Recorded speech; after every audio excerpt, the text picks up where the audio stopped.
سبحان الله، حصل معي موقف بالأمس صراحة، خليني أقول باللهجة العامية أقشعر منه جلدي. سبحان الله، من فترة كنت أكرر الصلاة الإبراهيمية، وعزمت أني أصلي على النبي عليه الصلاة والسلام الصلاة الإبراهيمية في يوم الجمعة بشكل مكثف. طبعا أنا مؤذن، رفعت أذان العشاء بالأمس الجمعة، وبعده صليت ركعتين تحية المسجد، وبعدها جلست وأنا في الغالب أني أقوم بين الأذان والإقامة بالدعاء، الدعاء بين الأذان والإقامة لا يرد كما ذكر النبي عليه الصلاة والسلام. فقلت في نفسي أجعل دعائي صلاة على النبي عليه الصلاة والسلام حتى يدخل الإمام، فبدأت أصلي على النبي عليه الصلاة والسلام بالصلاة الإبراهيمية، فأخذتني غفوة بسيطة جدا. سبحان الله، هذه الغفوة دخلتني في عالم رهيب جدا تمنيت أنني لم أقم منها. رأيت النبي عليه الصلاة والسلام عن يميني وأبو بكر عن يساري. سبحان الله،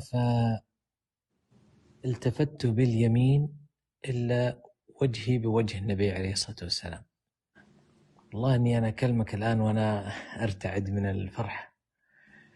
ووجدت كما وصف في الكتب أقرن الحاجبين، مشرب بحمرة، كث اللحية عليه الصلاة والسلام. فوجهي بوجه، فقال لي أقم أقم أقم، فوضع يده الشريفة تحت إبطي، وأبو بكر وضع يده أيضا الشريفة تحت إبطي اليسار، فنهضوني بعد ما قال لي أقم، فكأنهم يعني قوموني كذا بقوة علشان أقيم. فانتبهت وقمت من هذه الغفوة، ولا أقول أنه لا إله إلا الله. فقلت يا ليتني أكملت.